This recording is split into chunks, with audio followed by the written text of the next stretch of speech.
Undeclared wars are commonplace. Tragically, our government engages in preemptive war, otherwise known as aggression, with no complaints from the American people. Sadly, we have become accustomed to living with the illegitimate use of force by government. To develop a truly free society, the issue of initiating force must be understood and rejected. What if sometimes, to love your country, you had to alter or abolish the government? What if Jefferson was right? What if that government is best which governs least? What if it is dangerous to be right when the government is wrong? What if it is better to perish fighting for freedom than to live as a slave? What if freedom's greatest hour of danger is now?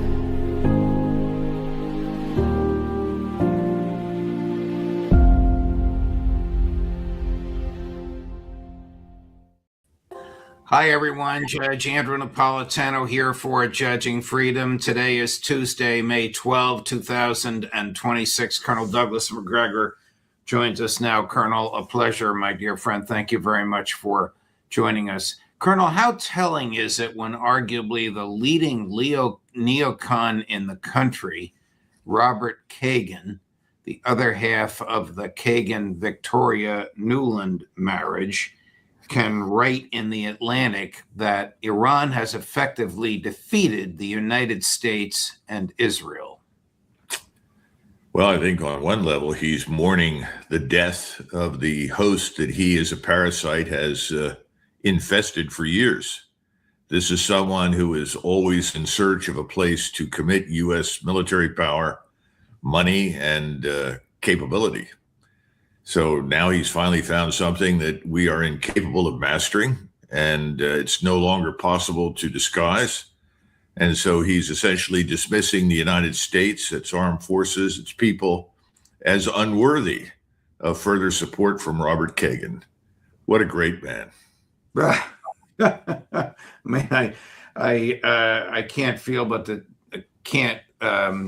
help but feel your sarcasm, and I agree with everything you've said, but it must be telling when someone like he is willing to throw in the towel. Do U.S. and Israeli planners and leaders recognize this? The president certainly hasn't. Well, I think without a doubt, they certainly have, but I think President Trump probably lives in a bubble of his own making. And people are very reluctant to pull him out of the bubble. Now, that doesn't mean he doesn't suspect that, he's hit a concrete reinforced wall that he can't penetrate. I think he probably knows that. But he refuses to convey the impression that he hasn't won this war. I think his problem is, frankly, one of bluff. Most of what he does, if you watch him carefully in foreign policy, but here at home as well, is an exercise in psychological bluff. He wants the outward show of success, and he's managed that to some extent in struggles with weak, inconstant leaders in Europe, and I would argue in Venezuela to a limited extent. But when he employed the bluff against Iran, it failed, and his bluff is being called. He never expected this. This is hard for him to imagine. So that's why I've tried to tell people that Project Freedom was abandoned in favor of a new project called Project Nowhere. His game of power and coercion on behalf of Israel has reached its limits. He's lost the strategic initiative. It's not difficult to understand why, but he never understood what he was up against. He didn't understood the limitations of what he has. One of the things, that we've talked about this before, that distinguished Eisenhower from all of his successors is having lived through the Second War and then gotten to know what it took to wage that war. Eisenhower always had a very acute sense of American limitations. He understood that the American people were not interested in, nor would they sustain a long, brutal war. That was simply an impossibility. He also understood that World War II had effectively tapped us out. And people don't realize that we reached a point where we were running out of manpower to send overseas. So the bottom line is that there was never a sense of limitations with Trump. He felt as though he was the child that broke into the candy store and he could eat as much as he liked, and no one would interrupt him. It hasn't worked. You refer to him as surrounded by a bubble. It's a bubble of sycophants. I mean, we keep hearing these stories that General Kane, the chair of the Joint Chiefs of Staff, and the vice president might not have been part of the sycophant group and might have expressed opinions to him contrary to what he got from Secretary Rubio, Secretary Hegseth, and the others. I don't need to mention all of their... Well, actually speaking, Judge, I spoke over the weekend to some people in the White House, and they said the opposite. There was no one more enthusiastic about going to war with Iran than J.D. Vance. And that's my own experience with him. I saw this up close and personal, and he was always talking about going to war with Iran. So I don't believe that. Wow. As far as that's consistent with his financial benefactor, Peter Thiel and Palantir, and those absolutely people that make a fortune on these wars. And when it comes to Kane, we've discussed that before. He was not appointed and made a 4-star to say no. And he's an airman. And I think, like most airmen, he was more than willing to give it a go because they thought this might be another opportunity to win a war with air power only. Of course, that's nonsense, as we both know. But nevertheless, I'm very skeptical of these attempts to sort of retrospectively confer a degree of credibility and character on these people when I didn't see much evidence for it to begin with. Why, that is of profound intellectual honesty and deeply appreciated here. And I guess I've fallen a little bit to the PR view that Vance has thought of himself as the loyal soldier, but the dissenter up to the point of the decision to go in. But I accept very much what you said. How could they have... Before we leave this topic completely, I think it's worth pointing out that right now, behind the scenes, at least I'm being told this, that the argument is that President Trump was misled by his quote-unquote Israeli friends, and that had he paid more attention to his American advisors, the narrative goes, then events might have taken a different course. But the truth is, there's a mountain of evidence that, like President Lyndon Johnson, Trump and his inner circle, including Vance, were really driving military action and escalation from the beginning. And Trump seems to have rejected advice from anyone in or out of uniform who opposed it. But very few people that opposed what he wanted to do ever got to the White House, if any. And I think that's your point on the bubble. Yeah. So the bubble is almost literally a bubble with nobody on the inside to express the prevailing view. Yes. And if a person harbored internal objections over this, they lacked the personal fortitude, use another phrase if you want, to say anything to the president's face. Add to that this craziness that they think they can win a war, disrupt a regime, cause regime change, degrade the ballistic missiles, seize the nuclear enriched material, and if you listen to Netanyahu, divide the country, all on the basis of air power. Well, I think that we developed a lot of self-delusion in the 90s. We involved ourselves in Bosnia-Herzegovina.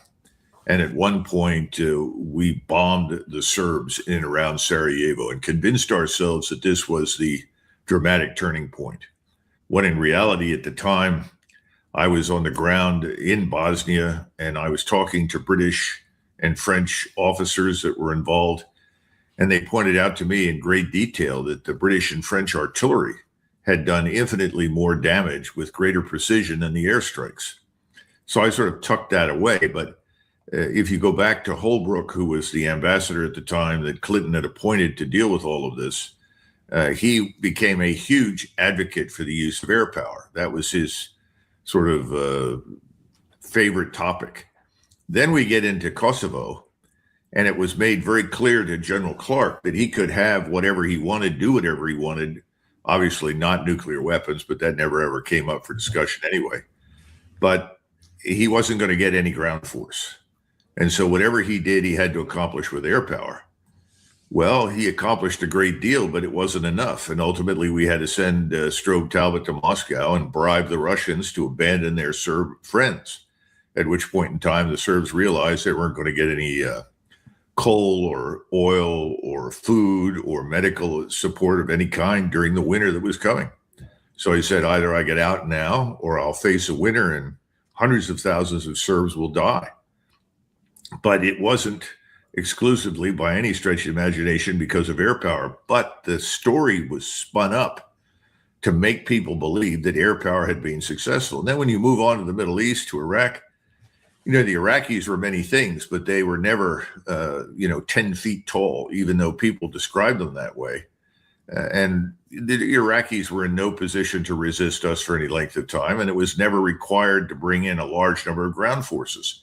Now, the neocons understood that, but they made the fatal mistake of having once gotten there of staying. But again, I think the glossy cover to this sort of narrative of self-delusion is air power über alles. Mm-hmm. And I think Trump fell victim to it. Now everybody's backpedaling and trying to get out from under the problem, but it's not going to work. Everybody who's being part of this, Judge, is ultimately going to go down, I would say, politically for what's happened. So, Colonel, have your friends in the White House expressed a view as to what Trump will do, and who will he blame? Will he blame Hegseth? Will he blame General Kane? Will he blame the Israelis? He's certainly not going to take blame himself. If he does, it'll be the first time in his adult life. Yeah, well, that's a good question, and I don't have a good answer to it except to point out that there are a lot of people who are blaming the Israelis behind closed doors, but they're all afraid to say so publicly. And I think part of that is that they don't want to admit that, the Israelis have led us down the path to destruction eagerly. And in fact, Prime Minister Netanyahu spoke quite recently, just a few hours ago, as I understand it, saying that the war is not over. And it must continue. And I think that's what he wants. He doesn't care what it costs us. He doesn't care what it costs the world. He doesn't care how many people starve in the global south. He doesn't care whether or not inflation is going to destroy us, along with large numbers of governments all over the world. It's irrelevant to him.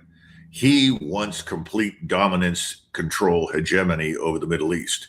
The only way he can get it is with us.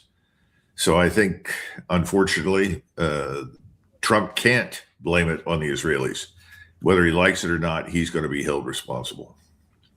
But can he allow Netanyahu to go it alone? And Netanyahu can't prevail alone. No, but even the Congress, which is being very much a puppet of Israeli interests and power, much like the White House, is going to have to come to the realization that inflation in April reached 3.8%. Now, what does that mean? It means that inflation is on the rise. We can't artificially suppress it.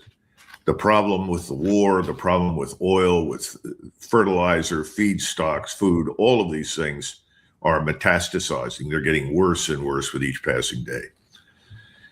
At some point, in order to disengage from this tragedy, we are going to have to divorce the Israelis in some way. And I think Netanyahu is going to hang on as long as he can, but it's going to be necessary. And even the puppets on the Hill, as well as many in the White House, are going to have to back away from Israel. That's coming. And it's also coming because, inflation of the kind that we're witnessing now, Judge, that affects the things that I mentioned, food, feedstocks, fuel, and fertilizer. This kind of thing changes governments routinely in history. When you go all the way back to the French Revolution in 1789, when the population could no longer afford to buy bread, there was a revolution. It wasn't because people sat in the corner and read pamphlets and said, we need a new form of government. Absolutely not. It was simply because people could not eat. They couldn't get what they needed. I expect that over the next year, we'll see 40, 50, 60 governments around the world, certainly in Europe. We may see it very shortly in India. You have Prime Minister Modi, who is now caught in a terrible position. He didn't bring this on. He didn't ask for this problem, but now he's got it. And famine in India is a real possibility. Beyond that, he's got a power problem. India had power problems before this started. And he started in 2018 to try and fix the power grid, but it's too late. Now there's no power. A civilization cannot exist without power. That's why cheap energy is so vitally important. And to cheap energy is tied cheap credit. We're losing all of it right now. It's all going away. This disruption is going to bring down governments, and I include the Trump administration in that category. You wrote a fascinating piece about a week or so ago arguing that wealth and power is moving east. So let me ask you a couple of questions about it. Has the war in Iran pushed Russia, Iran, and China closer together? Has the war in Iran accelerated the movement of wealth and power eastward? Oh, absolutely, without question. Let's look at this for a second, because initially, Russia, China viewed India as a potential strategic partner. But India has been unable to solve its own problems. It's been unable, so to say, to get out of its own way. Iran is very different. And in contrast to us, I think both the Chinese and the Russians viewed the Iranian state, nation, and population as strong enough to resist us. That's one of the reasons that they helped and they assisted, but the Iranians would never allow them to bring in their troops, their forces, their navy, their air force, or anything else. And the Chinese and the Russians also saw Iran at the center of this Central Asian, Eurasian landmass project known as Belt and Road. The idea being that you build this tremendous network of transportation and movement of commercial goods back and forth across the continent, all the way from Europe to Shanghai, from the west coast of Africa all the way to the east coast of China. All of this is now part of the reason for Iran's success and the confidence that now the Chinese and the Russians have in them. So what we're seeing is a reversal of what used to exist. Remember in 1492, when Columbus crossed, he discovered a new world, and very rapidly that discovery powered Europe. How did it power Europe? Mainly through the acquisition of huge quantities of gold. We had a series of empires that rose and fell, but the living standards rose. Our technology developed faster. Well, that's over. And that kind of wealth is now being generated in the place that used to be the dominant creator of wealth in human history, and that's China. China is now the wealth engine. It's the workshop of the world. It's the production center for the world. We're not happy about that, but we've ultimately squandered our wealth pointlessly and needlessly. President Trump is going to go over to China and he's going to play what he thinks are cards. He's going to look at his cards, and they're maybe baseball cards, but they're of no value in this discussion with the Chinese. And China is weathering this terrible disruption that we've created through this war. They have tremendous stockpiles of everything from oil to coal to various kinds of energy creation. We could go on, food, you name it. China is ready to deal with this, and the rest of the world is seeing it. And China has skillfully avoided being involved in any of the disputes that we've started, stayed away from all these wars and conflicts. While with each passing year, we found a new reason to go somewhere in the world, Africa, Latin America, wherever it happens to be, and intervene, to disrupt, to meddle, to push. China has not done that. China is certainly willing to do business with everybody, but China has demonstrated conclusively it's not interested in changing regimes or countries or societies. So this is why you're seeing this tremendous shift in wealth and power. And I don't think we can reverse it. Now, there are ways for us to benefit from it, strangely enough. We can alter our behaviors, and ultimately the world can become more balanced in time. But for the moment, the wealth, the technology is moving east. Let me ask you about military reserves. I'm talking about armaments. Our friend Scott Ritter has argued between what we have given the Israelis, what we have given the Ukrainians, what we have wasted in Iran, our supplies are dangerously low. In some cases, he says close to zero. Do you share that view? I think, again, in addition to squandering wealth unnecessary on things that are absolutely not profitable to us, instead of reshoring industries, which should have been President Trump's top priority, securing our borders, ending illegal immigration, enforcing the law, all of those things are things that he ran on, but he hasn't done it. Instead, he's done, I think, what Scott Ritter is alluding to. He's wasted the tremendous foundations of power that were built up in 30, 40, 50 years of Cold War. There's no question about it. Now, is it to the point where if we were dragged into a war at this stage with a major power, that we would be at risk of being destroyed? I don't think it's gotten that far, but in time it will. But I think the greater danger is not so much the low stocks of precision-guided missiles and weapons. It's this tendency that we have to create alliances against us. You started off with a critical question. Has this brought Russia, China, and Iran closer together? Absolutely. I would go one step further and say that most of the global South sees itself now aligned with China and Russia against us. And the Europeans that spoke out and warned everybody about this, like Mr. Orban, they're not on the stage right now. And they desperately need to get on the stage, and soon, because they used to be the sober-minded ones. They're the ones that said, what do you want to go to Vietnam for? What are you doing? Well, Desert Storm looks good, but I don't think we really want to be part of it. They were the ones that talked sense to us. They became vassals of this greater sort of neocon fantasy world in which we were going to dominate everybody everywhere all the time. Well, that's crazy nonsense. It's nothing that anybody with a right mind should even strive to achieve. So bottom line is, Judge, I think Scott's right, except that I would go one step further, and I find the second part of that answer far more dangerous, the possibility that people are just aligning against us. Colonel, why do we have 40,000 troops in South Korea? You know, it's interesting. President Trump asked that question when I last spoke to him in person in November of, I guess it was earlier than that. I guess it was in April of 2020, which is the first time that I met with him. And he said, how long have we been in Korea? I said, well, sir, we've been there for 70 years. He said, that's ridiculous. I said, yes, it is. But you had other people sitting in the room at the time who were horrified because I suggested the Chinese were not going to attack Korea. The Chinese weren't interested in going to war with anybody. Oh, no, that's wrong. I mean, you know, others that were sitting there from defense and the National Security Council said, oh, no, this is terrible. China is a great threat. I said, no, I don't think China threatens us. We threaten ourselves by keeping our borders open to the South, by not dealing decisively with the drug cartels, not in Mexico per se right now, but here at home inside our own country.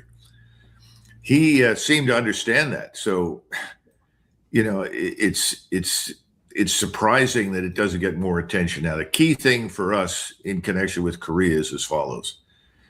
We have, thanks to the Korean War, the arrangements that were made after the war by the United Nations, operational control of all the Korean forces in South Korea. Now, the reason for that was that we feared... Wait a minute. We control their military? Yes, exactly. We have operational control of them. The reason for that was that in the 60s and the 70s, there was a real interest in South Korea in attacking North. Very few people realize that, but they were ready to go north to reunify the country. Obviously, given Soviet nuclear weapons capability and the potential that this could once again widen into a war that included China, we were absolutely disinterested in that possibility. Well, those things are no longer dangers or problems. In fact, I would say the opposite is the case. Right now, South Korea does a land office business with China. And if you were to ask Beijing, if you have to make a choice, which Korea do you want? They would eagerly point to South Korea, not the North. The North is a basket case. It's a terrible basket case. And I think under ideal circumstances, the Chinese would welcome the reunification of the peninsula under South Korean leadership so that North Korea can be developed into a successful, peaceful, and prosperous state. But we stand opposed to that. So we are no longer seen as a benefit strategically to the Korean people or to anybody else in Asia for that matter. We're seen as a catalyst for war. And the bad news is there's a lot of evidence to support that, because Mr. Hegseth right now is talking to the Koreans and trying to drag them into the conflict that we started in the Persian Gulf. And of course, the Koreans are completely disinterested in that. They just want this thing to end like everybody else does and get back to business. But at the same time, we want, by implication, to drag them into war with China. We're trying to do the same thing with Japan. We're trying to do the same thing with Australia. And for that matter, we tried, it hasn't worked, to do that to Vietnam. The Vietnamese have made it very clear we may not like the Chinese, but we're not interested in going to war with them. This is the problem. We're living in the wrong century, dealing with the wrong issues. We need to live in the 21st century, and the issues that we're worried about are largely irrelevant to what's happening right now.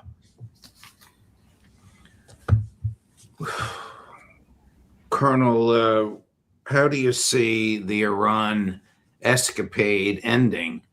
What off-ramp does Trump have?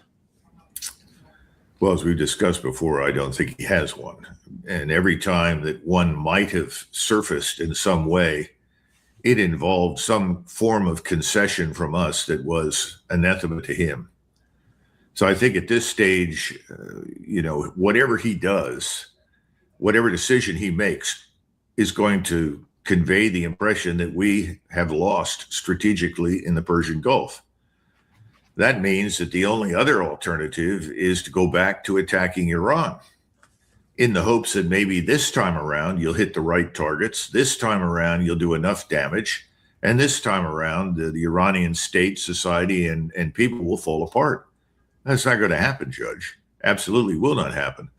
And in fact, earlier today, a spokesman for the Iranian government stated that if they are brought once again under attack by the United States, they may consider enriching uranium to 90%. In other words, produce the plutonium that is critical to a nuclear weapon. They haven't done it, and I still hear voices telling me that they don't want to. But if they are attacked again, that's something they have to consider. And I think this is the greatest tragedy of all. Obviously, my heart goes out to the hundreds of millions of people around the world that are now going to be desperately hungry because Donald Trump, in his war, has single-handedly reversed the Green Revolution. Right. You go back to the 60s, the population was half the size of the population today. Well, there's a reason for that. It's because we were able to produce the Green Revolution, and people could eat on a scale and live on a scale they never had before. Well, he's destroyed that, I think, at least temporarily over the next 12 months or so. He's set inflation loose. But the worst part of all is that he has sent an unmistakable message. If you don't want the United States and or Israel to attack you, you better invest in nuclear weapons. What a disaster. Yeah. Colonel, thank you very much. Thank you for this extraordinary insight all across the board. I have another commitment. Otherwise, I could talk to you for another hour on all this. I know you have other things to do as well.